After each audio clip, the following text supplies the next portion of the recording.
Transformasi adalah hal biasa yang bisa kita temui dalam segala aspek kehidupan, seperti halnya Badan Kebijakan Transportasi yang telah bertransformasi pada tahun 2022 ini.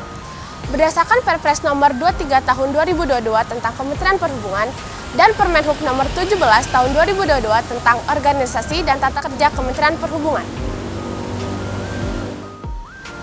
Transformasi memang bukanlah hal yang mudah, maka dari itu penyesuaian tentu harus dilakukan. Oleh karena itu, Badan Kebijakan Transportasi beraudiensi dengan 5 badan kebijakan lain, seperti Badan Kebijakan Perdagangan, Badan Kebijakan Pengembangan Kesehatan, Badan Strategi Kebijakan Dalam Negeri, Badan Pengembangan SDM Kelautan dan Perikanan, serta Badan Riset dan Inovasi Nasional.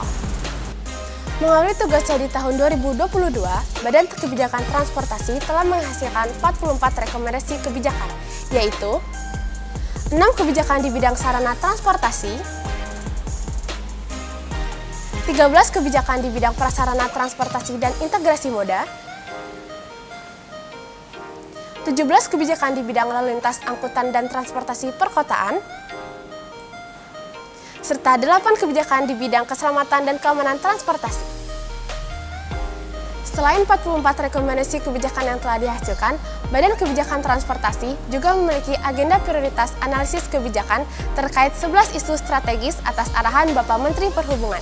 Di antaranya, implementasi kendaraan berlistrik, pembangunan KCJB, pembangunan LRT, pembangunan MRT, pembangunan dan rencana pengoperasian kereta api Makassar-Parepare, pengelolaan terminal khusus dan BUP, pengoperasian tol laut, pengoperasian angkutan laut perintis, pola hubungan hub and spoke pada transportasi udara, kebijakan penarifan angkutan udara, serta PNBP pada transportasi laut.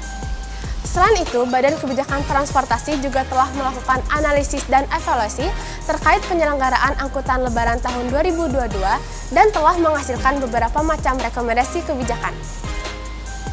Selain angkutan Lebaran tahun 2022, Badan Kebijakan Transportasi juga telah melakukan survei potensi mobilitas pada angkutan Natal tahun 2022 dan Tahun Baru 2023. Tercatat, terdapat 44,17 juta orang yang akan melakukan perjalanan dan didominasi oleh kendaraan pribadi. Survei ini menghasilkan berbagai macam rekomendasi kebijakan. Di antaranya perlu adanya antisipasi perjalanan liburan di tempat wisata, seperti kondisi infrastruktur, ketersediaan angkutan, serta prasarana di tempat lokasi. Selain itu, rekayasa dan manajemen lalu lintas juga perlu dilakukan di lokasi tersebut. Rekomendasi lainnya adalah pemanfaatan jalur Selatan Jawa sebagai jalur alternatif, pembaharuan perakiraan cuaca oleh BMKG, serta sosialisasi kebijakan, pengaturan, dan pemanfaatan teknologi digital berbasis ITS. Banyaknya pencapaian Badan Kebijakan Transportasi di tahun 2022 tentunya tidak akan menyurutkan semangat kami untuk meningkatkan kinerja kami di tahun 2023.